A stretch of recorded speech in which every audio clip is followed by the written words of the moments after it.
हम सभी को आत्मचिंतन करना चाहिए।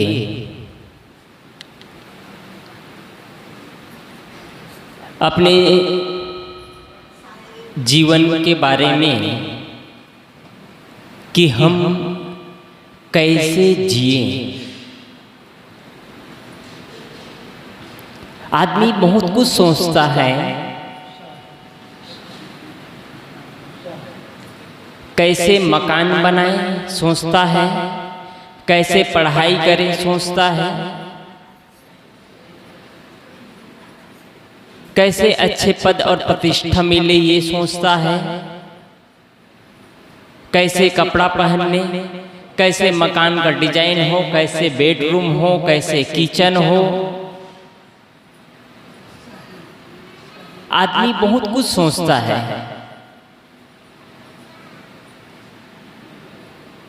पूरा जीवन का जो मुख्य केंद्र होता है कैसे कैसे में बीत जाता है, कैसे कैसे कैसे मकान कैसे करना, ये करना वो करना, पूरा केंद्र सब कुछ बीत जाता है।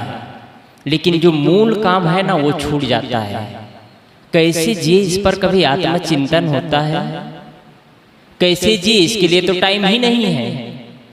गाड़ी के लिए टाइम है, मकान के लिए टाइम है, संपत्ति के लिए टाइम है, धन दौलत के लिए टाइम है, पढ़ाई के लिए टाइम है, नौकरी के लिए टाइम है। क्या कैसे जिए इसके लिए भी आपके पास टाइम है? और यही एक 24 घंटा में से 1 से 2 घंटा कैसे जिए इस पर टाइम नहीं देते हैं। इसी बदौलत 1-2 घंटा टाइम नहीं निकालते हैं, इसीलिए आपका 24 घंटा बिगड़ जाता है। आपका 24 घंटा बिगड़ जाता है। 1-2 घंटा सही नहीं किए, इसलिए वो 24 घंटा गलत दिशा की ओर डाइवर्ट हो जाता है। और जब हम सुबह से उठते हैं तब से हम झल्लाना शुरू कर देते हैं। क्या यही जीने की तरीका है? जैसे बिस्तर से उठते हैं तेज आवाज कर कसे आवाज में बोलना शुरू कर देते हैं, क्रोधित हो जाते हैं। क्यों? क्योंकि हमने आत्मचिंतन नहीं किया कैसे जिए। हमने नहीं सोचा कि कैसे जीना चाहिए, इस पर सोचा ही नहीं हमने। बस हम जो चाहते हैं वो हो। हम कैसे जिए अगर ये चीज को केंद्र में रखते तो हम क्रोधित होते, हम क्षोभित होते, एक दूसरे से गाल फुलाते, एक दूसरे से लड़ते और झगड़ते। क्योंकि हमने आत्मचिंतन नहीं किया इसलिए लड़ते और झगड़ते हैं। पूरा जीवन बीत जाता है, पूरा जीवन बीत जाता है और मुख्य काम है कैसे जिए, यह काम बच जाता है। यह मुख्य चीज बच जाता है। और इसी का परिणाम है कि हमारा बाहर से हर कुछ व्यवस्थित दिखता है। गाड़ी अच्छा दिखता है, मकान अच्छा दिखता है, कपड़ा अच्छा दिखता है, एयर कंडीशन बंगले हैं, एयर कंडीशन गाड़ियां हैं, एयर कंडीशन मकान है, अच्छी एजुकेशन है। लेकिन अंदर तो भीतर भया भंगार, एकदम खालीपन, एकदम खालीपन, कुछ भी नहीं है। क्योंकि आत्मचिंतन हुआ ही नहीं है कैसे जी इस पर। जिस पर चिंतन हुआ वो चीज मिला है। कैसे पढ़ाई करे इस पर चिंतन हुआ, अब अच्छी डिग्री मिल रही है। जो बच्चे कल 100 में 30 नंबर 40 नंबर लाते थे उन्होंने पढ़ाई पर ध्यान दिया। अब वो बच्चे 80 नंबर 90 नंबर 95 और 99 नंबर तक ला रहे हैं क्योंकि उस पर ध्यान दिया। मकान पहले खप्पर का होता था, अब आदमी का दिमाग गया कि कैसे मकान बनना चाहिए। अब मकान बिल्डिंग ऊपर बिल्डिंग खड़ा होता चला गया क्योंकि आदमी ने उस पर ध्यान दिया। पहले आदमी बैलगाड़ी से चलता था, अब आदमी के पास एरोप्लेन आ गया क्योंकि ध्यान दिया उस पर। पहले आदमी जो यात्राएं साल भर में 2 साल में करता था उन यात्राओं को अब 1 से 2 घंटा में तय करता है क्योंकि आदमी ने उस पर काम किया, उस पर काम किया। पहले आदमी कल्पना भी नहीं करता था कि हम यहाँ बैठे बैठे हजारों किलोमीटर लोग बाहर दूर बैठे उन लोगों से हुबहू हम बात कर सकते हैं, आमने सामने जैसे खड़े हों वैसे बात कर सकते हैं। पहले सोचते भी नहीं थे, लेकिन चिंतन उस पर धीरे धीरे हुई और आज हम वो बात कर सकते हैं। किस पर काम किया गया? जिस पर काम किया गया वो सफलता मिली, और आप सब भी काम करते हैं। आप सबके यहाँ पहले संपत्ति कम थी, आप सबके यहाँ संपत्ति बढ़ी। आपके यहाँ पहले खप्पर का मकान था, बिल्डिंग हो गए। आपके यहाँ पहले साइकिल था, अब गाड़ी हो गया। आपके यहाँ पहले टीवी नहीं था, अब एलसीडी लग गया। आपके हाथ में पहले मोबाइल नहीं था, अब मोबाइल हो गया। क्या इतना विकास तो हुआ, लेकिन कैसे जी इस पर भी विकास हुआ है? इस पर विकास नहीं हुआ है। जीवन बेडौल होता चला गया, जीवन अव्यवस्थित होता चला गया। हमारी बाहर की सुंदरता बनती चली गई और भीतर एकदम खालीपन होता चला गया, भीतर में कालूस भरता चला गया। कैसे जी इस पर विचार नहीं किए हमने? एक विषय मात्र, सब कुछ तो किया। किसी संत ने कहा कि हमने सब कुछ जाना, दुनिया को जाना, लेकिन अपने आप को नहीं जाना, तो सारा जानना बेकार चला गया। सब कुछ किए हमने, लेकिन एक काम नहीं किए, और वही जो मूल काम था जिसके लिए हमारा जन्म हुआ है, उसी काम के लिए हम पिछड़ गए। हम बहुत पीछे चले गए हम। और उसका परिणाम क्या है? कलहपूर्ण जीवन जी रहे, बस कलहपूर्ण। खाने के लिए कमी नहीं है, पहनने के लिए कमी नहीं है, कपड़े हैं, मकान है, घर है, बंगले हैं, घर में सोफा सेट है, टीवी सेट है, लेकिन माइंड अपसेट है। कोई सुकून की, चैन की जिंदगी नहीं है। तब अंतिम में क्या कहता है आदमी? इससे अच्छा तो एक अच्छा आदमी है जो झोपड़ी में रह करके सुकून की जिंदगी जीता है। तो झोपड़ी में चले जाना चाहिए। कौन बनाया है आदमी को? दुखी कौन करता है आदमी? अपने ही विचारों की वजह से आदमी गलत होता है, अपने ही निगेटिव थिंकिंग के वजह से, अपने ही गलत विचार के वजह से आदमी गलत ओर तक चला जाता है। और परिणाम क्या होता है? दोष दूसरे को देते हैं। ये ऐसे हैं, वो ऐसे हैं, मेरा कहा नहीं मानते हैं, ये कहा नहीं मानते हैं, ये नहीं करते हैं, वो नहीं करते हैं। इतनी शिकायतों का बाउंडर लग जाता है। और जिस आदमी के पास शिकायत है ना, वो आदमी कभी सुखी नहीं रह सकता है, कभी सुखी नहीं रह सकता है। शिकवा और शिकायत से जीवन दुख बढ़ता चला जाता है, और हम वही काम करते हैं। हमेशा शिकायत। और ये शिकायतें से पता चलता है कि हम बाहर का काम करते हैं, आंतरिक काम नहीं किए हैं। और यही आंतरिक काम नहीं किए हैं मतलब हमने धर्म का काम नहीं किया है। और धर्म यही है, अंदर का मलहम करना, आंतरिक मन का विचारों का मलहम पट्टी करते जाना। और ये काम नहीं किया मतलब हम बाहर बस मलहम पट्टी कर रहे हैं, बाहर बस सजो रहे हैं, बाहर रंगीन कर रहे हैं, और अंदर को कालूश बनाते चले जा रहे हैं। हम अपने जीवन के 24 घंटे में से कितना? 24 में 24 घंटा पूरी की पूरी शक्ति अपने बाह्य जीवन के लिए लगा देते हैं। क्या हम कभी अपने आंतरिक जीवन के लिए भी घंटा भर समय दे पाते हैं? आंतरिक जीवन के लिए भी कभी आत्मचिंतन होता है? कितनी भी गलतियां हम खुद कर ले, लेकिन हमेशा शिकायत रहती है कि गलती हम नहीं करते हैं, गलती हमारे साथी करते हैं, हमारे गुरु भाई करते हैं, या हमारे मम्मी पापा करते हैं, या हमारे दादी दादा, या हमारे सास ससुर, या हमारे बहू बेटा गलतियां करते हैं। हम गलतियां नहीं करते हैं। और जब आदमी को दूसरी की बस गलती दिखती है ना, वो आदमी को सुकून कभी नहीं मिल सकता है, सुकून कभी नहीं मिल सकता है। और इसीलिए धर्म का काम नहीं हुआ, इसीलिए तो सत्संग के प्रति रुचि घटती गई। और जिसको सत्संग के प्रति भी रुचि नहीं, वो धर्म से और दूर होता चला गया। और जो धर्म से और दूर होता चला गया, आंतरिक मलहम तो हुआ नहीं, अंदर का मरम्मत तो किया ही नहीं, बाहर ही मरम्मत में लगे रहे। और बाहर के मरम्मत इतना बढ़ता चला गया कि अब उसी में उलझता चला गया। अब जीवन, पूरा जीवन उलझते उलझते बीत गया, जीवन में कोई विकास नहीं कर पाया। अंतिम में जब बुढ़ापे की स्थिति आती है तो लगता है मैंने कुछ नहीं कर पाया, मेरा जीवन खोखला रह गया, मेरे जीवन में जो कमाई करना चाहिए था वो कमाई नहीं कर पाया, मैंने तो संपत्ति को बटोरा, संपत्ति कमाया, जीवन की कमाई नहीं कराया। इसलिए मैं कहा हम जो चीज चाहते हैं वो चीज मिलता है। आप देखे होंगे, आप बच्चों को कितना ध्यान देते हैं, बच्चे पढ़े लिखे, अच्छे एजुकेशन हो, अच्छे नौकरी पाए, और बदौलत क्या होता है, आपके बच्चे अच्छे पढ़ते हैं, अच्छे लिखते हैं, अच्छे पैसा कमाते हैं, लेकिन जीवन व्यवस्थित होता है? नहीं होता है, नहीं होता है। आपके ही बच्चे आपसे नफरत करना शुरू कर देते हैं, क्योंकि उनको एक पार्ट है जो मुख्य पार्ट है, उसके बारे में तो आपने सिखाया ही नहीं है।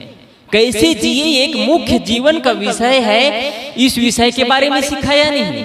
आपने बच्चे को सिखाया कैसे पढ़ाई करना है, वो पढ़ा, कैसे पैसे कमाना है वो कमाया, कैसे मकान बनाया है बनाया, कैसे घर चलाना है, अच्छा दिखना चाहिए मकान, वो सुंदरता स्थापित किया। आपने एक मुख्य विषय उसके बारे में बच्चे को इंगित ही नहीं कराया। आपके घर के 24 घंटा का समय निकल जाता है, 24 घंटा क्या 24 साल बीत जाता है, घंटे भर बैठ करके कभी आपस में चर्चा नहीं होती है कि हम लोगों को कैसे जीना चाहिए। इस पर आत्मचिंतन होता ही नहीं है, आत्मचिंतन होता ही नहीं। बस बाहरी सजावट, अव्यवस्थित जीवन, अव्यवस्थित जीवन, और अव्यवस्थित जीवन सफल जीवन की पहचान नहीं है, सफलता की पहचान नहीं है। और अधिकतम जिसे हम देखते हैं कि जिसे हम व्यवस्थित लोग कहते हैं, जिसे सफल लोग कहते हैं, वही लोग ज्यादा असफल होते हैं और ज्यादा व्यवस्थित अव्यवस्थित होते हैं। उसका परिणाम कैसे है, पता कैसे चलता है? आप जैसे ही घर में प्रवेश करेंगे, मकान चमक रहा है, डाइनिंग रूम चमक रहा है, बेडरूम चमक रहा है, लेकिन आप प्रवेश करते गए, कहीं गलती से किचन में प्रवेश कर गए, तो जो बड़े बड़े घर कहते हैं, पैसे वाले कहते हैं, व्यवस्थित आदमी कहते हैं, प्रवेश कर गए किचन में ना, तो जिसे हम धार्मिक लोग कहते हैं, सत्संगी कहते हैं ना, चाहे कबीरपंथी हो, चाहे राधा स्वामी हो, चाहे गायत्री वाले हो, सुबह का चाय पिए हैं, 4 घंटा बर्तन में मक्खियां भिनभिना रही है, ये अवस्थित जीवन का पहचान है। सफाई खुद को करना है, हम 2 मिनट में वो काम कर सकते हैं, लेकिन उस काम को क्या करते हैं हम 6 घंटा बाद, हम 6 घंटा पीछे चले जाते हैं, एक बैग 6 घंटा पीछे चले जाते हैं। हम सुबह बिस्तर से उठते हैं, खाते हैं, पीते हैं, नहाते हैं, हमारा शुरू का जीवन ही पीछे चले जाता है। जैसे बिस्तर से उठते हैं तो बिस्तर से उठने के बाद में पानी पीना चाहिए, फ्रेश होना चाहिए, स्नान करना चाहिए, तो हम पीछे डालते जाते हैं, चलो इसको बाद में कर लूंगा, बाद में कर लूंगा। और जब हम स्नान करते हैं ना, तो हमारे शरीर में तरोताजगी आती है, हम फ्रेश हो जाते हैं, पूर्ण रूप से रिफ्रेश हो जाते हैं, तो हमारे अंदर एक एक्टिविटीज बढ़ जाता है। एक्टिविटीज को अच्छे ढंग से करने की, क्रियाकलाप को करने की हमारे अंदर एनर्जी मिल जाती है, लेकिन हम वो काम नहीं करते हैं, पीछे डाल देते हैं, चलो इसको बाद में कर लिया जाएगा। और वही बात करते करते आप देखे होंगे, आपके घर के एक छोटे से चाय और कम चम्मच है ना, वो 6 घंटा पीछे चला जाए, आपके जीवन को पीछे कर देता है। 6 घंटा बैग आप कितने पीछे चले, अव्यवस्थित जीवन का पहचान।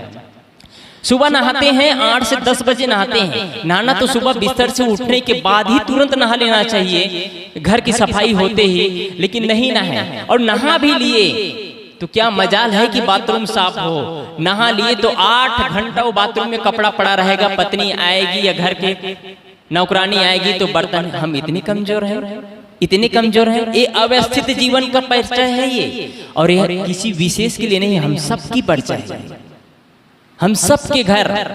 आप देखे होंगे, जिस आदमी के घर में बाथरूम नहीं है वो कहीं जाकर के नहाता है, तुरंत कपड़े धो करके आता है, दूसरे जगह जाने के बाद भी वो तुरंत काम कर लेता है। लेकिन थोड़ा सी पर्सनालिटी बढ़ी, और पर्सनालिटी बढ़ी, आपके घर में बाथरूम हो गया, बाथरूम हो गया, इसका परिणाम क्या हुआ, आप 8 घंटा पीछे चले गए। कैसे देखिए हमारे साथ में कैसे क्रियाएं हो रही, हम अपने जीवन को कैसे पीछे और ले जा रहे हैं। हम क्या यही जीने का तरीका है? क्या यही बच्चे को आप सिखाएंगे? क्या आने वाले पीढ़ी यही सीखेगी? मैं बहुत ऊंची आत्मा और परमात्मा की बात नहीं कर रहा हूं, एक साधारण सी बात है, हम कितने पीछे चले जाते हैं, जीने की तरीका हमको नहीं आता है, बोलते हैं तो कैसे कड़वे शब्द बोलते हैं, और कड़वे शब्द ही नहीं बोलते हैं, हम अपने व्यवहार खराब कर देते हैं, हम अपने साथियों के साथ में दुश्मनी का भाव कर लेते हैं, हम अपने ही पिता और पुत्र के साथ में बहू और बेटे के साथ में दूरियां बढ़ा लेते हैं। एक कटु शब्द बोलते हैं, परिणाम दूरी बढ़ती चली जाती है। कैसे हो गए फिर? अब 6 महीना पीछे चले गए, 6 महीना पीछे चले गए।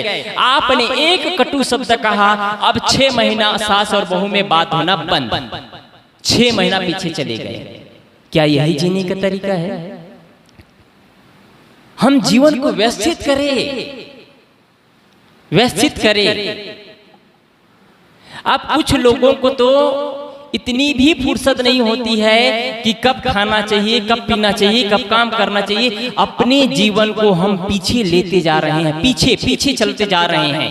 पहले के जमाने में लोग पहले जब मुर्गी आवाज देती थी, कुकरू की आवाज देती थी, तो बिना घड़ी के उड़ जाते थे, अब घड़ी है, घड़ी में अलार्म भरा है, घड़ी का अलार्म बजता है, घड़ी का अलार्म आप करते हैं, फिर साइलेंट सो जाते हैं। हम अपने को खुद पीछे धकेलते हैं। हम क्या यही जीने का तरीका है? क्या यही आप बच्चों को सिखाएंगे? एक आदमी शराब पीता है, और मैं समझता हूँ यहाँ कोई शराब नहीं पीते होंगे, लेकिन मैं जानता हूँ पीते भी हैं। तो शराब बस नहीं पीते हैं, शराब पीते हैं तो आप अपने बच्चे के, माँ बाप के, हर लोगों के सपना को चूर कर देते हैं। आप शराब बस नहीं पीते हैं, आप अपने घर का नक्शा बदल देते हैं, अपने घर को बर्बाद कर देते हैं। अपने बच्चे को जो इच्छा और तमन्ना थी, उनकी जो सपने थे, मैं जीवन में कुछ करूंगा, कुछ करूंगी, एक बच्चों की तमन्ना थी, उन सारे सपने को आप चूर कर देते हैं। आप कितने पीछे चले गए? अब कई साल पीछे चले गए, आप कई साल पीछे चले गए। कैसे हम जिंदगी को बर्बाद करते हैं। देखिए, क्या इतनी सारी मैंने बातें बताई, क्या इसमें कोई पढ़े लिखे आदमी चाहिए इसके लिए? कब उठना है, कब बैठना है, कब बोलना है, कब खाना है, कब पीना है, कब नहाना है, कब धोना है, कब बर्तन की सफाई करना है, कब किचन की सफाई करना है, कब कैसे बोलना है, इसके लिए क्या पढ़ने लिखने की जरूरत है? बहुत। ये तो अनाड़ी आदमी भी कर सकता है, लेकिन हम पढ़े लिखे लोग हैं ना, इसलिए होता है, अनाड़ियों में नहीं होता है। आप देख लीजिएगा, जो अनपढ़ लोग हैं वो बिना अलार्म के उठते हैं, अलार्म की जरूरत नहीं है। जो अनपढ़ लोग हैं वो खाने के बाद में, चाय पीने के बाद में तुरंत बर्तन मांजते हैं। ये पढ़े लिखे लोगों की कहानी है, बर्तन छोड़ देते हैं। ये पढ़े लिखे लोगों की कहानी है कि नहाने के बाद में 6 घंटा 8 घंटा बाद कपड़ा को धोते हैं। ये अनपढ़ लोगों की नहीं, लेकिन पढ़े लिखे लोग ज्यादा असमझ है, पढ़े लिखे लोग ज्यादा अव्यवस्थित जीवन जीते हैं, पढ़े लिखे लोग ज्यादा अव्यवस्थित जीवन जीते हैं। एक साधारण से कपड़ा धोने के बाद में एक अनपढ़ आदमी है जो पढ़ा लिखा नहीं है, वही कपड़े को ऊपर से लाता है बिस्तर में और उसको मोड़ करके लय से तह करके एक के बाद एक रख देता है, बिना प्रेस किए। वो कपड़ा दूसरे दिन अपने तकिया में रख करके सो जाता है। वो कपड़ा बिना प्रेस के पहनने लायक हो जाता है। लेकिन एक पढ़े लिखे आदमी है, 1 सप्ताह कपड़ा पहनेगा, उसको बोरा में ठूस करके भरता जाएगा, 1 सप्ताह बाद उसको प्रेस करवाएगा, धुलाई में भेजाएगा, और धुलाई में ले जाने के बाद में उसको एक साथ जब इकट्ठा हो जाए 15-20 जोड़ी, तब उसका प्रेस हो गया। कितना पीछे चला गया आदमी। हम कहीं अपने जीवन को ऐसे पीछे तो नहीं धकेल रहे हैं? पैसा तो बढ़ रहा है, क्या हमारा विकास हो रहा है? यही विकास है हमारा? यही सीखेंगे बच्चे हमसे? और मैंने कहा अभी शराब पीने वाली की स्थिति क्या है? शराब पीते हैं, मात्र शराब नहीं पीते हैं, पैसा बर्बाद करते हैं, समय और शक्ति बर्बाद करते हैं, और शरीर बर्बाद करते हैं, और साथ साथ अपने जीवन को बर्बाद करते हैं तो करते हैं, साथ साथ अपने आने वाले पीढ़ी के जीवन को पूर्ण रूप से बर्बाद कर देते हैं। आपका अधिकार नहीं है इसमें। एक शराब नहीं, जो भी गुटखा खाते हैं, शराब पीते हैं, बीड़ी पीते हैं, सिगरेट पीते हैं, ये हर कोई नशा तो नशा है ना, मात्र शराब की बात नहीं है, नशा तो नशा है। आप कोई भी नशा करते हैं मतलब आप गलत करते हैं। और जो आदमी के अंदर दुर्व्यसन होगा वो व्यवस्थित जीवन नहीं जी सकता है। इसलिए हम हर चीज में सोचें कि हम कैसे जिए, कैसे बोलें, कैसे खाएं, कैसे पिएं, कैसे पहने, कैसे चलें, इस पर सोचें। हमारी चिंतन नहीं होती है और चिंतन की धारा गलत होती है। हम बाहर को बस चमकाना चाहते हैं। हम घर में जाए तो टाइल्स से स्पेशल चमकता हो, बेडरूम चमकता हो, क्या अंदर मन भी वो चमक बना हुआ है कि क्लेश से भरा हुआ जीवन जी रहे हैं? आज से पहले अब 50 साल पीछे चले जाते हैं तो आज से 50 साल पीछे आपस में 2-3 बच्चे हैं, 2-3 बहुएं हैं, आपस में सास और ससुर हैं, आपस में प्रेम से एक साथ रहते थे, प्रेम से एक साथ रहते थे। अब शादी होते ही 6 से साल भर के अंदर पार्टीशन हो जाता है और घर बिखर जाता है। आदमी अलग अलग रहना शुरू कर देते हैं। अब पिता को कोई नहीं रखना चाहता, माँ को कोई नहीं रखना चाहते, सब अलग अलग, माँ और पिता अलग हैं, बच्चे अलग हैं, वो बच्चे अलग हैं। क्या यही विकास है हमारा? कितना पीछे चले गए हम, कितना पीछे चले गए हम, और कितना हम अपने को धकेल रहे नरक की ओर। और इसका परिणाम क्या है? यही सत्संग नहीं सुनने का परिणाम है, सत्संग के प्रति रुचि नहीं होने का परिणाम है। ये कोई कबीर पंथ की चर्चा नहीं है, ये कबीर पंथ की चर्चा नहीं है। आप व्यवस्थित बनाइए जीवन को, कैसे जिए इस पर चिंतन करिए। आप ऐसे वाणी, सदगुरु कबीर साहब कहते हैं, ऐसे वाणी बोलिए मन का आपक होए और को शीतल करे आप ही शीतल होए। आज से करीब 600 वर्ष पूर्व सदगुरु कबीर साहब कहे, एक साखी में पूरा जीवन बदल जाएगा। बोलना सीख जाएंगे तो आपका तरीका सीख जाएंगे। आप बोलना सीख जाते हैं तो आपके बच्चे आपके प्रिय हो जाते हैं। और बोलना नहीं सीखे तो, बोलना नहीं सीखे तो महाभारत युद्ध शुरू हो जाएगा। और नहीं बोलने सीखने का ही परिणाम है महाभारत युद्ध।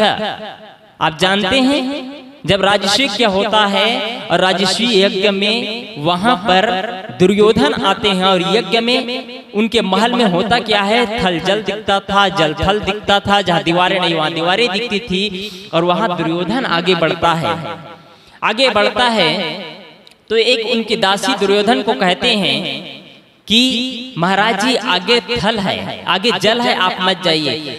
दुर्योधन आगे बढ़ता चला जाता है और अंतिम में आगे जल की ओर थल दिख रहा है, आगे बढ़ता है, जैसे पानी में गिरता है, ऊपर से द्रौपदी कहती है अंधे के अंधे पुत्र। पूरा महाभारत युद्ध का परिणाम है। यदि बोलने की कला होती तो महाभारत युद्ध होता। और ये महाभारत युद्ध एक कहानी नहीं बन गई है, अब ये घर की घटना बन गई है। हर घर में महाभारत युद्ध चल रहा है, हर घर में द्वंद छिड़ा हुआ है। आज भाई और भाई आपस में बात करना नहीं चाहते हैं, पिता और पुत्र आपस में बात करना नहीं चाहते हैं, सास और बहू आपस में बात करना नहीं चाहते हैं। दीवारें और दरारें बढ़ती चली जा रही है, दीवारें खड़े होती चली जा रही है और दरारें पड़ती चली जा रही है। क्या व्यवस्थित जीवन है इसको कहेंगे हम? जब हम एक व्यवहार को नहीं सुधार सकते तो क्या हमारा परमार्थ सुधर सकता है? सदगुरु श्री अभिलाष साहब ने कहा है, व्यवहार ही में तो झाल है, परमार्थ में झगड़ा कहाँ। परमार्थ अकेले की यात्रा है। यदि हमारा व्यवहार में उलझे हुए हैं हम, यदि हमारा व्यवहार खराब है तो हमारा परमार्थ की साधना नहीं सध सकता, कभी भी नहीं सध सकता। हम व्यवहार में उलझते हैं, इसके मतलब जब भी हम परमार्थ का मतलब जब भी हम आत्मचिंतन करेंगे और अकेले बैठेंगे ना, तो जो व्यवहार में हमने जो टकराहट किया था, जो तांडव मचाया था घर में, परिवार में, साथियों के साथ में और लोगों के साथ में, वो तांडव अंदर मचना शुरू हो जाता है, वो तांडव अंदर मचना शुरू हो जाता है। दिखावा के लिए आदमी बहुत कुछ करता है, दिखावा के लिए यज्ञ करता है, पूजा करता है, लंबे चंदन चौवा लगाता है, सत्संग में भी बैठ लेता है, दिखावे के लिए होता है, दिखावे के लिए करता है, दिखावे के लिए। यहां तक कुछ लोग दिखावे के लिए बड़े बड़े जगहों में जहां नाम सिर्फ चलता है वहां आदमी दान भी करता है। लेकिन कुछ लोग परमार्थ के लिए दान करते हैं। कुछ लोग समझते हैं कि यदि मैं जीवन में जो कुछ अंश कमा रहा हूं ये अपने परिवार तक ही सीमित रखूं, बच्चों तक ही सीमित रखूं, और बच्चे एक दिन अब मेरे साथ मेरे ही काम नहीं आएंगे, बच्चे मेरे साथ नफरत का बीज बोना शुरू कर देंगे, और मैं परमार्थ का काम न करूं, अध्यात्म में कुछ सहयोग न करूं, दान दक्षिणा न करूं, गरीबों को अनाथों को कुछ सहयोग न करूं, तो मेरा परमार्थ नहीं सज सकता है। और इसलिए दान करना चाहिए। कहाँ दान करना चाहिए ये आप जानिए। कहाँ दान? गरीबों को। एक आदमी है जिसके पास में पहनने के लिए कपड़ा नहीं है, वहां दान करिए। एक आश्रम है जहां जन कल्याण की बातें होती है, जहां परिवार में ले जाकर के संपत्ति का भरण पोषण नहीं किया जाता है, ऐसी जगह दान करना चाहिए। लेकिन अब कुछ साधु में बिजनेस भी चल चुका है, समाज से पैसा लो, घर के परिवार चलाओ, चल रहा है, कबीर पंथ में भी चल रहा है, जलवा है इसका। ऐसी जगह दान करना सार्थकता नहीं है। आपका दान करना सार्थकता वहां है जहां पर परमार्थ का काम होता हो, जहां पर समाज के लिए काम होता हो। सिर्फ परिवार में आपको दूर की बात क्या कहूं, यहाँ से 4 किलोमीटर बगल में एक आदमी महंत है, चौका भी करता है, बहुत लोगों का गुरु भी है, इधर से गांजा भी बेचता है।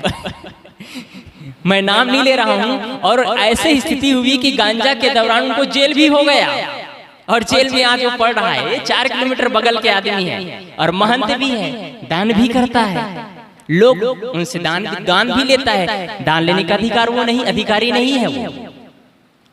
मैं अपना कह रहा था कि कैसे जिए, आपका बोलना सभ्य हो। मैंने बोलने के बारे में कहा, यदि सही बोलना जानती द्रौपदी सही बोलने की तरीका जानती तो महाभारत युद्ध नहीं होता, और आप सही बोलना जानते तो आपके घर की संपत्तियां बट सकती, संपत्ति का बंटवारा हो जाता, घर में 2 भागों में 4 भागों में संपत्ति बट जाता। लेकिन भाई और भाई का प्रेम नहीं बढ़ता, पिता और पुत्र का प्रेम में दरारें नहीं आती, देरान और जेठान के आपस के प्रेम में दरारें नहीं आती। हमने जीने का तरीका नहीं जाना, कैसे जीना चाहिए इस पर आत्मचिंतन नहीं किया, जीवन बिगड़ता चला गया, जीवन बिगड़ता चला गया।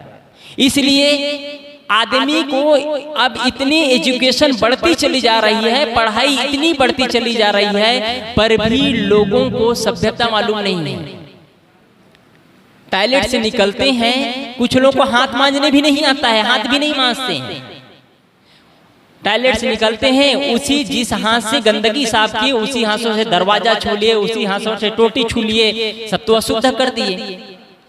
आपकी एकक क्रियाकलाप कोई आदमी देखे तो उनको लगे कि आदमी का तरीका ही कुछ अलग है, इनका बोलने का तरीका, चलने का तरीका, खाने का तरीका, पीने का तरीका, नहाने धोने का तरीका, ये आदमी लगता है कुछ अद्वितीय है।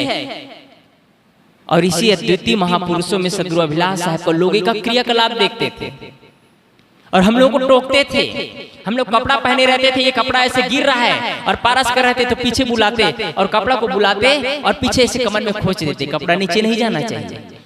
हम लोग कभी बरस करते होते तो बरस करते समय यदि झाग बाहर आ गया तो बुलाते, ये झाग बाहर नहीं निकलना चाहिए मुंह से, सावधान, ये जीने का तरीका है। और बोलते तो भी इतना उनका खाना पीना एकदम टाइम बाय टाइम।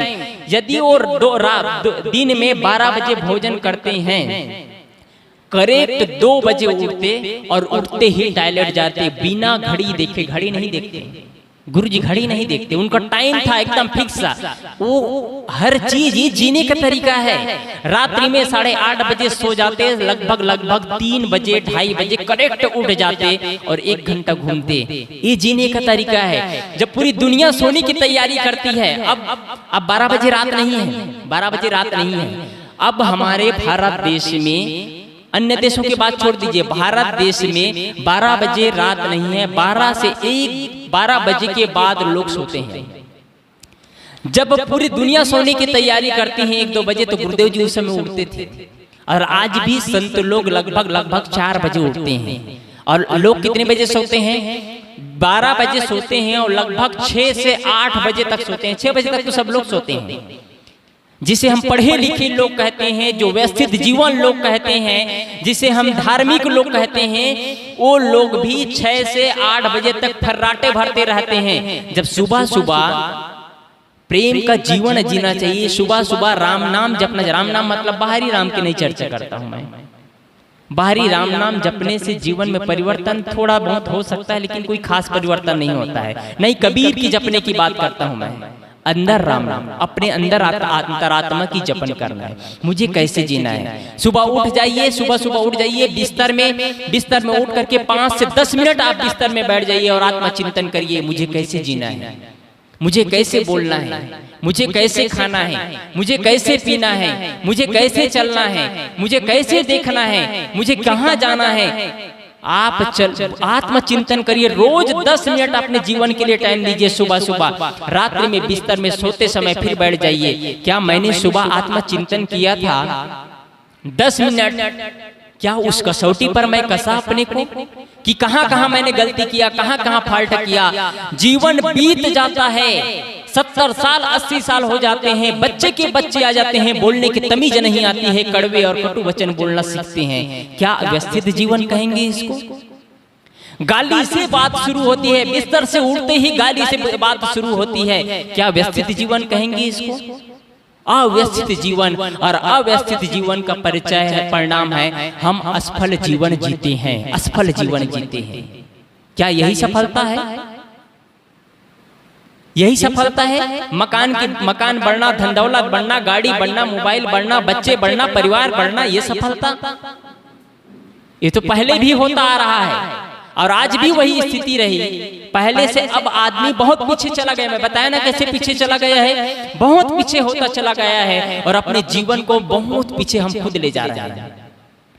इसलिए मैं कहीं भी जाता हूं तो कहा करता हूं कि कम से कम आपके घर में जिन लोगों को मानते हैं, जिन गुरु से जुड़े हैं, जिस परंपरा से जुड़े हैं, उन परंपरा के लोगों को बुलाइए और 6 महीना में, साल भर में 1 बार 2 बार बुलाइए। बर्थडे प्रोग्राम है, घर में माता पिता नहीं है, उनके यादगिरी में है, कम से कम 1 दिन 2 दिन बुलाइए, कुछ ज्ञान चर्चा करिए, जीवन के बारे में प्रश्न पूछे, कैसे जीना है इस बारे में चर्चा करिए। आज भारत सरकार के कितने टेंडर चल रहा है, कैसे विकास किया जाए, बच्चे कैसे पढ़े लिखे आगे हो और पैसा कैसे कमाया जाए, कैसे फैक्ट्री डाला जाए, इस पर विकास है। क्या ऐसा कोई एजुकेशन है भारत सरकार के पास जहां जीवन को बनाने का, जहां मन को सही करने का ऐसा कोई केंद्र है सरकार के पास? ऐसा कोई केंद्र नहीं है। और इसी का परिणाम है हम अव्यवस्थित जीवन जी रहे हैं। जापान में आज भी बच्चों को, स्टूडेंट को वहां मेडिटेशन ध्यान कराया जाता है, आज भी। क्या हमारे पास ऐसा कोई साधन है? इसलिए हम सब आत्मचिंतन करें, कैसे जिए। यही सबसे सुंदर तरीका है। आप सुंदर जीवन जीना शुरू कर देते हैं। व्यवस्थित जीवन, व्यवस्थित जीवन, व्यवस्थित। एक उदाहरण दूं, व्यवस्थित जीवन का सरल सा उदाहरण दूं मैं। कोई आदमी सुबह सुबह स्नान करने के बाद में सुबह सुबह 2 बाल्टी कपड़ा धोता है और 2 बाल्टी कपड़ा धोकर के छत पे फैला देता है, छत पे फैला देता है और सूखने के बाद में उन कपड़ों को लाता है और कपड़ों को ला करके अलमारी खोलता है और अलमारी खोल करके जैसे कोई आदमी भूसा को बोरा में भरता हो वैसे अलमारी में ठूस करके भर देता है। एक तरीका वो है। दूसरा तरीका क्या है? वही कपड़े को आदमी लाता है, बिस्तर पे रखता है, उनके पास शक्ति और क्षमता है तो प्रेस ऑन करके हर कपड़े को प्रेस करता जाता है और एक के बाद एक तह करके रखता जाता है। प्रेस नहीं है तो उसी कपड़े को मोड़ करके एक के बाद एक रखता जाता है, सुंदर रूप व्यवस्थित ढंग से रख देता है। इस उदाहरण से आप क्या समझते हैं? ये जीने का तरीका है। एक आदमी अपने जीवन को पैरा और भूसा की तरह ठूस रहा है और एक आदमी अपने जीवन को व्यवस्थित कपड़े की तरह प्रेस करके रखते हुए जैसे रख रहा है। हम कैसे जी रहे हैं? अपने जीवन को कैसे ले जा रहे हैं? जैसे भूसा और पैरा होता है ना, वैसे ठूस रहे हैं।